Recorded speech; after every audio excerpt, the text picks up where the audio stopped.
Luke 20. One day as he was teaching the people in the temple courts and preaching the gospel, the chief priests and teachers of the law, together with the elders, came to him. "Tell us, by what authority are you doing these things?" they said. "Who gave you this authority?" He replied, "I will also ask you a question. Tell me, John's baptism, was it from heaven or from men?" They discussed it among themselves and said, "If we say from heaven, he will ask, 'Why didn't you believe him?' But if we say from men, all the people will stone us, because they are persuaded that John was a prophet." So they answered, "We don't know where it was from." Jesus said, "Neither will I tell you by what authority I am doing these things." He went on to tell the people this parable. "A man planted a vineyard, rented it out to some farmers, and went away for a long time. At harvest time he sent a servant to the tenants so they would take him some of the fruit of the vineyard. The tenants beat him and sent him away empty-handed. He sent another servant, but that one they also beat and treated shamefully and sent away empty-handed. He sent still a third, and they wounded him and threw him out. Then the owner of the vineyard said, 'What shall I do? I will send my son whom I love. Perhaps they will respect him.' But when the tenants saw him, they talked the matter over.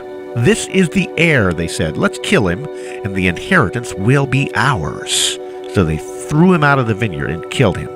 What then will the owner of the vineyard do to them? He will come and kill those tenants and give the vineyard to others." When the people heard this, they said, "May this never be." Jesus looked directly at them and asked, "What is the meaning of that which is written? 'The stone the builders rejected has become the capstone. Everyone who falls on that stone will be broken to pieces, but he on whom it falls will be crushed.'" The teachers of the law and the chief priests looked for a way to arrest him immediately, because they knew he had spoken this parable against them, but they were afraid of the people. Keeping a close watch on him, they sent spies who pretended to be honest. They hoped to catch Jesus in something he said, so that they might hand him over to the power and authority of the governor. So the spies questioned him. "Teacher, we know that you speak and teach what is right, and you do not show partiality, but teach the way of God in accordance with the truth. Is it right for us to pay taxes to Caesar or not?" He saw through their duplicity and said to them, "Show me a denarius. Whose portrait and inscription are on it?" "Caesar's," they replied. He said to them, "Then give to Caesar what is Caesar's, and give to God what is God's." They were unable to trap him in what he had said in public, and astonished by his answer, they became silent. Some of the Sadducees, who say there is no resurrection, came to Jesus with the question. "Teacher," they said, "Moses wrote for us that if a man's brother dies and leaves a wife but no children, the man must marry the widow and have children for his brother. Now there were 7 brothers. The first one married a woman and died childless. The second and the third married her, and in the same way the 7 died, leaving no children. Finally the woman died too. Now then, at the resurrection, whose wife will she be, since the 7 were married to her?" Jesus replied, "The people of this age marry and are given in marriage, but those who are considered worthy of taking part in that age and in the resurrection from the dead will neither marry nor be given in marriage. And they can no longer die, for they are like the angels. They are God's children, since they are children of the resurrection.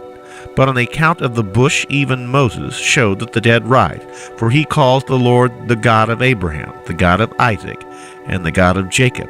He is not the God of the dead, but the God of the living, for to him all are alive." Some of the teachers of the law responded, "Well said, teacher," and no one dared to ask him any more questions. Then Jesus said to them, "How is it that they say the Christ is the son of David?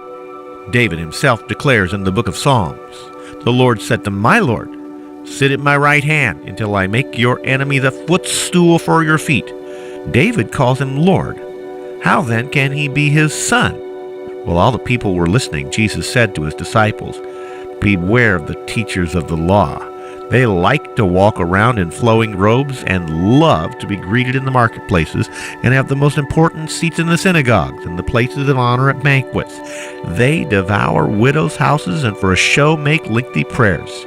Such men will be punished most severely.